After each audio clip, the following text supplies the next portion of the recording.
You know, I've been recently making a lot of Mortal Kombat content lately, and okay, not technically a lot, but mainly in reverses. And basically enough, I am a huge big fan of Mortal Kombat, and basically enough, I wanted to do some huge content with Mortal Kombat, and one of them is actually a what if story. A what if story that based around Noob Saibot, meaning what if that he was in Mortal Kombat. Well, wasn't Mortal Kombat. What it would be like? Well, for this story to work, I am doing some alterations, especially having some references from Deception, as well a little twist in my opinion. And no, I am not going to feature any MKX chapter like Sub-Zero chapter because, well, we'll get to that later. For that said, let's start with the story. Okay, basically on the story pretty much started out in MK9 where Nightbolt kicked and defeated Noob Saibot, but only result Noob Saibot, aka Blehan, kicking to the Soul Neo. As such, resulted him to his demise, aka his own death. But we all know from the Alliance, when Scorpion was kicked to the Soul Neo, he wasn't actually kinda dead, but mostly he was teleported to another realm. Mainly, he was teleported to another realm and somewhere in Order realm at best. Or I could be wrong because it's a bit rash what I basically I don't remember some of the old timeline, but in that state, Noob Saibot pretty much teleported into Order realm, but not as a traveler at best, but mostly as a prisoner because due to his chaotic nature and Order realm known for their organization, they are pretty much imprisoned Noob Saibot in the time being, or ready to find a way if they can able to manage to bring him back from the living, or to stay as chaotic and destroy him.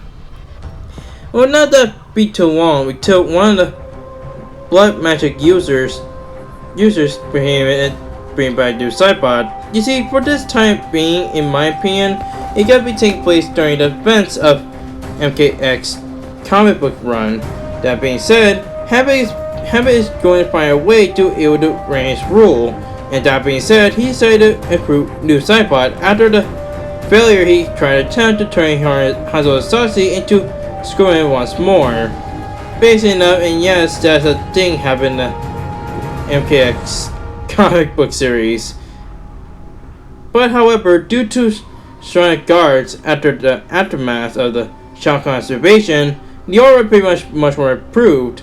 However, Habit decided to send out two of his comrades to bring Noob Saibot in, mainly the blood magic powered of both Reiko and Scarlet, and they are successful to bring back Noob Saibot to the Shang-Tsung's ruined island, where that Noob Saibot is only gonna be there for sake of being a right hand for Noob Saibot.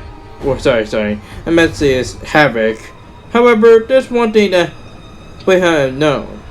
Even though he had managed to escape as well as gain a new power from the blood magic, but he's still weak depending on the power.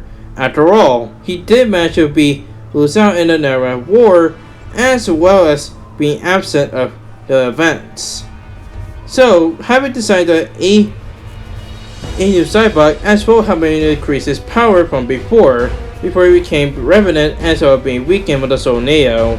However, he did manage to learn a few up until the end of Havoc, where he was beheaded by Scorpion and teleported back to the Nether, where it only means that he pretty much gets smashed by the foot of Quan Chi. However, even then said, Noob Saibot kept gaining new powers and abilities from Havoc training. As such, he did manage to hunt down and track down a former member of the Lin Kuei, who has now recently became a Revenant at that point. And of course, I am pretty much referring to Nebra, or in be precise, Smoke. Now, in some contrast, while Smoke is loyal to Quan Chi, but however, Nebra isn't. So basically now, Noob Saibot was able to corrupt Smoke and basically give Narendra the chance to be free. In return, Anira pretty much aided Noob Saibot in his own reign. However, they had to be silent and pretty much know what their next move is. We're led to the event where, basically not after Quan Chi's demise by the hands of the four Hellspectre Scorpion, and pretty much decapitated him in front of the special forces, as well led to Shinnok being free, resulting into wounding Scorpion, and that's where the advantage led to be. After both the Kia and the special forces and have left, Noob Saibot and Nira killed Hanzo Sashi, and pretty much the same as usual. The Ravenous approached Shinnok after they left, same with special forces, without and basically now face out with Raiden, and pretty much Shinnok loses to Earthbound once again. However, in the aftermath, while both Bhutan and Liu Kang have now become the new rulers of the Netherrealm, there was a twist. Noob Saibot actually came back to the Nether with Nira, challenged both Liu Kang and Kitana in Mortal Kombat to sell the throne of the Nether.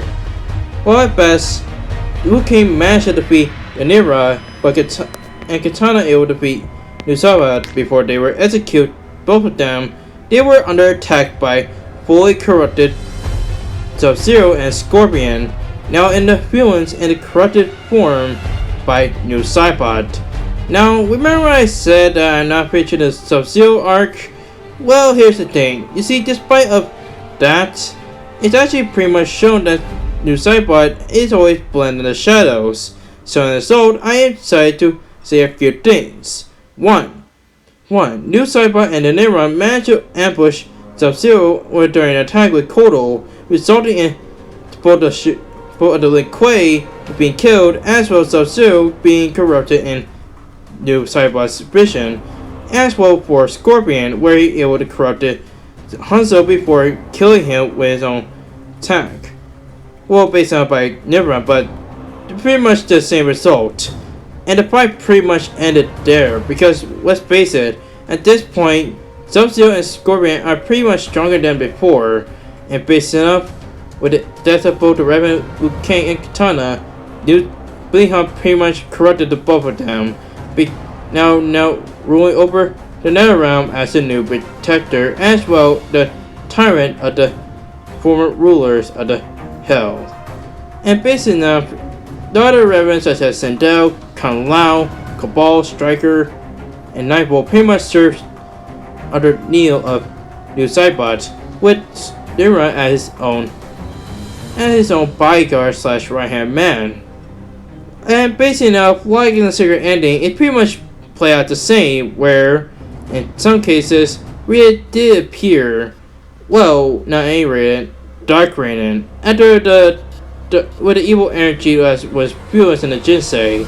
It did state to Noob Saibot / Behind that if he dared to attack Earthrealm again, he will destroy Netherrealm. However, Leon pretty much knows what he's gonna do, and even then, he is prepared to attack Earthrealm once more, and proving and to show everyone that how powerful he is now, with the both influence from both Havoc and the powers of and under command of the powerful revenants he now owns. During the title as Wrath. And that's pretty much it for now. I hope you all enjoyed the What If story, and if there's anything you'd like to see me doing What If stories or anything as such, please put comments down below. We're gonna leave it here now if there's a part 2, but if you guys want to see a part 2, then put a comment below. But that's it, thank you for watching, and see you guys later. Peace.